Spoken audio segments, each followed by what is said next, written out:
right, you guys like white guys? Because we got more of them. Everybody make some noise for our boy Sean Smith, everybody!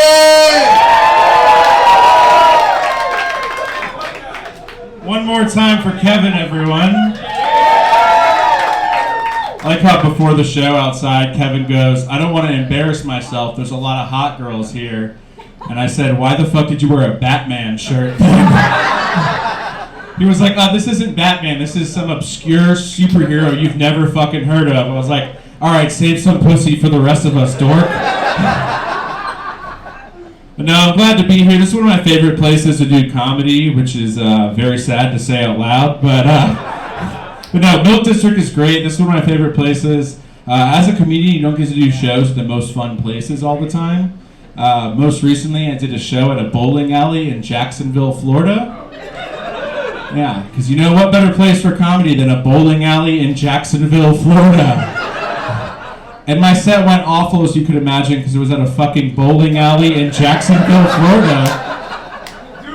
And when I came home, I had to stop and get gas, and I saw the most Jacksonville, Florida thing I've ever seen in my entire life. I saw this lady that was pumping gas and smoking a cigarette at the same time, and she was also 8 months pregnant, so... Anyone that's ever said white people don't have culture has obviously never been to Jacksonville, Florida before. We got anyone here from Jacksonville, Florida tonight? Get the fuck out. Yeah. Jacksonville people are the fucking worst. They always like, every time I ask that, some retard in the back is like, Duval, yeah, go say that back there, motherfucker. God damn. But no, I'm glad to be here. I've been traveling a lot lately, and one thing I noticed that's weird is every time I travel out of state is I still see people wearing masks all the time, which is weird because no one in Orlando has ever worn masks or condoms or anything.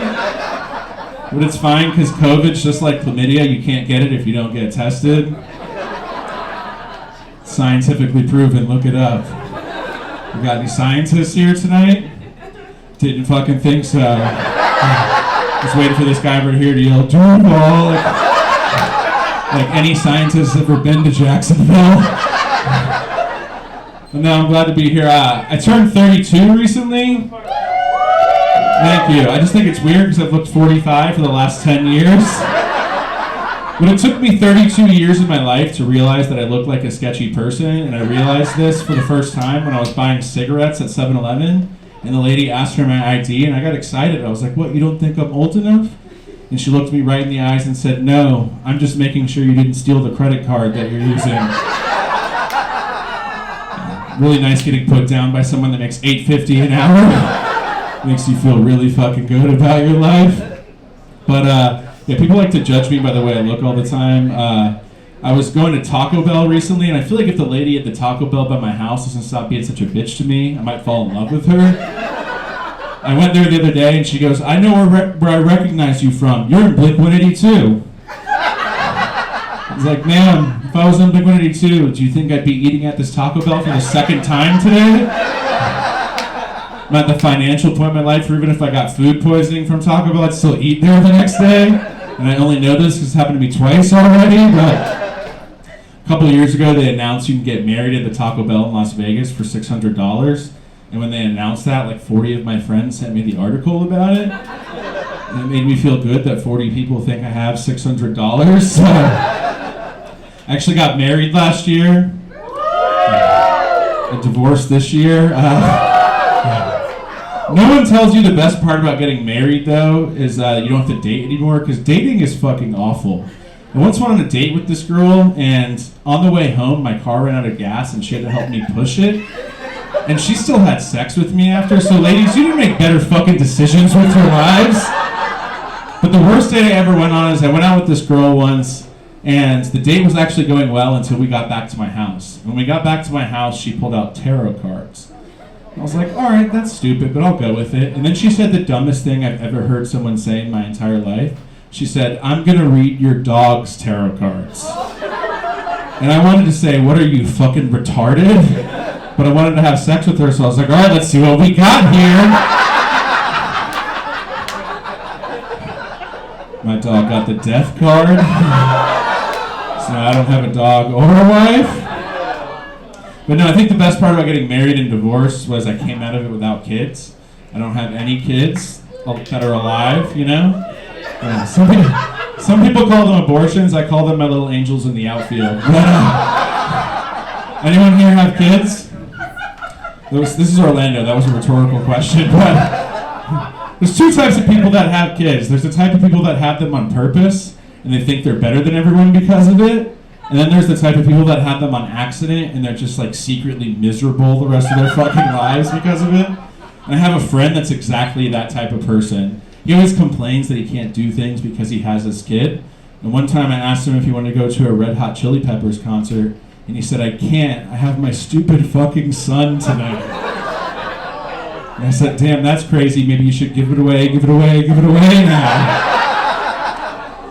It's for all my pepper heads or chili heads, whatever the fuck you guys call yourselves. I don't even like Red Hot Chili Peppers. I don't know why I went to see them. If I wanted to see a heroin addict talk about the beach, I'd go to Daytona. We got any heroin addicts here tonight? They're usually a lot more quiet than that. People get mad when you make fun of heroin addicts, though. Like, I made fun of heroin addicts once, and this lady came up to me after my set, and she was like, you shouldn't make fun of heroin addicts. My son is a heroin addict, and he overdosed and died last year. I was like, first of all, you mean your son was a heroin addict? But I did have something exciting happen to me recently. I went to Universal Studios with my dad to have some father-son bonding time, and we did acid together. Just the most white trash statement I could make on this stage. But we were actually having a great time. We were having a lot of fun until we went on the Harry Potter ride. And I don't know anything about Harry Potter. I've never read the books. I've never seen the movies. So I'm not a fucking loser. And what my dad didn't tell me is that there's this part in the Harry Potter ride where giant spiders jump out and spit in your face. And for those of you that have never done acid before, it's the last fucking thing you want to experience when you're on it. And we get off the ride, and all I can think is, I'm never going on that ride ever again. I actually can't go on that ride anymore because I got banned from Universal Studios. And I've been for anything cool like doing drugs with your dad either. I got banned because I got caught going through security with a weed pen. And the most embarrassing part about this is I was on a first date with the girl that drove from Miami to go with me. And we got kicked out of the park and brought to the fucking police station at Universal before we even got in. And we went to the police station, I started freaking out. Not because maybe this girl was never going to talk to me again or I was going to go to fucking jail. But I started freaking out because I had just bought an annual pass. Like, that was my biggest concern, was that I spent $300. And I asked the cop, I was like, what am I supposed to do? I just bought an annual pass. He was like, well, I can arrest you and take you to jail instead. And I was like, if I can use my annual pass after. But what he said I can do is I can email the head of security and explain the situation, and sometimes they'll revoke your ban. So before I get out of here, I'm going to read you the email that I sent to them. Basically, I said, not only was I ashamed by the irresponsibility of my actions, but I was on a first date with a girl who drove 4 hours to enjoy the parks with me, and instead she continued to shame me the entire day in front of friends and strangers, and I'm not sure if I can redeem myself. Side note, this girl dated me for 2 years, so ladies, you can make better fucking decisions with your lives. I said, isn't that punishment enough? Have a heart, Universal, take me back. And they said, sorry, but due to the severity of the charge, we cannot revoke your ban. So I thought I'd win this big argument by saying, well, fuck you, I'll take her to Disney World then. And they replied back and said, we should try taking her to a bowling alley in Jacksonville, Florida. Thank you guys very much. My name is Shaw Smith. Everybody keep it going for Shaw Smith one more time. Before I bring in next